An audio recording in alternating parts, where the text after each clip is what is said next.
Her har vi noget lav på noget træ. Skal ikke udlægge det for helvede?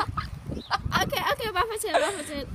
Og efter den størrelse, så kan vi se, at det har ikke været så lang tid. Så... Eller det er måske kun et år gammelt, eller så. Ikke mere. Så nu går vi hen og finder et andet lav nu. Her har vi noget lav, som er sådan gråagtigt. Og det har ret store flager. Og heroppe er der mest, og hernede er der ikke så meget. Og ja, det har ikke nogen skåle, men det har nogle flager. Og her, der har vi fundet noget gult lav på en af murene herude på skolen, hvor cyklen holder. Og det er sådan alle de der skåle, som Irene sagde, de hed. Man kan godt se, hvis man går rigtig tæt på. Jeg skal lige tæt. Så hvis man går rigtig tæt på, kan man nu finde Så det er lav på en mur. Så where are we going, Yasmin? We're going this way! Her kan I se et meget lille stykke gult lav, som nok er begyndende. Det er nok begyndende. Det har nok ikke været der i over et år. Det er nok lige sådan kommet, og det kan man også se herhen. Kom herhen. Her og der, og så vokser det sig opad. Se, de her flager, de er nok lidt større end dem, der er herhen. Så de har nok været der lidt længere tid. Og her er der også noget andet farve, gråagtigt. Så ja, det begyndende lav på de her ting. Ja, jeg skal videre. Her står vi i regnevejr og kigger på lav på taget. Og det ser rimelig sandfarvet ud. Og der er ret meget, men det er ikke så stort, altså samlet, så det er nok også bare et år gammelt. Lidt mere. Okay, måske lidt mere. Lad os så af. Lad os finde noget nyt lav. Stop den. Okay, her er der noget lav.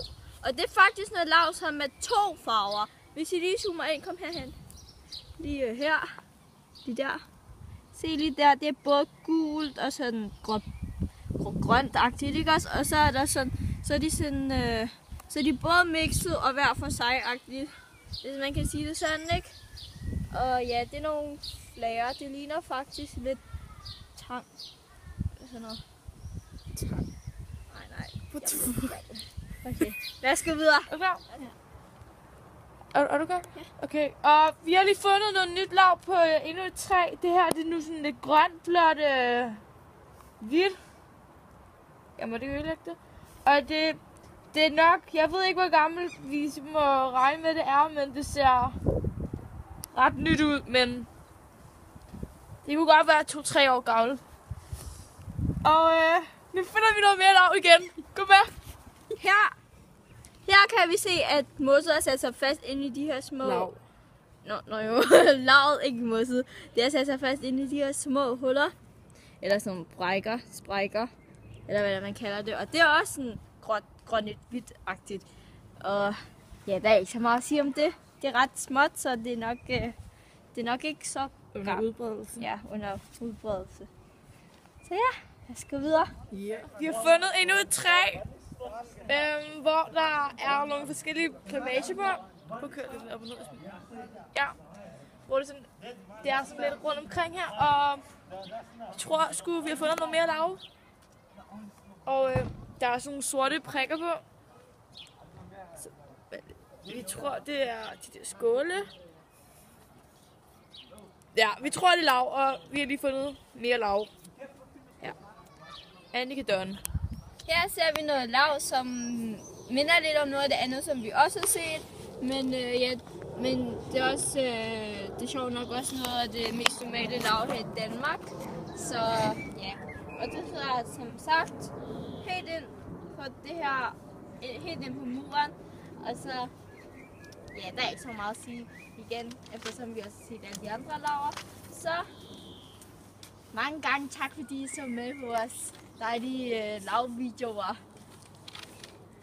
Lav er sådan cirka 50% en algeorganisme, og sådan cirka 50% en svampeorganisme. Man kan finde det på træer, mure, tage og terrasser.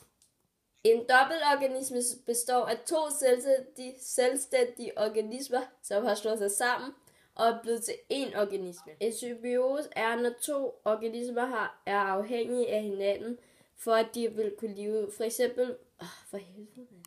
En symbiose er, når to organismer er afhængige af hinanden. For eksempel, hvis den ene har noget, som den anden har brug for at kunne leve, og omvendt så kaldes det en symbiose. Larver kan klare sig alle vejen, fordi at de kan tåle en rigtig, rigtig høj temperatur, og samtidig kan de også tåle en rigtig, rigtig lav temperatur.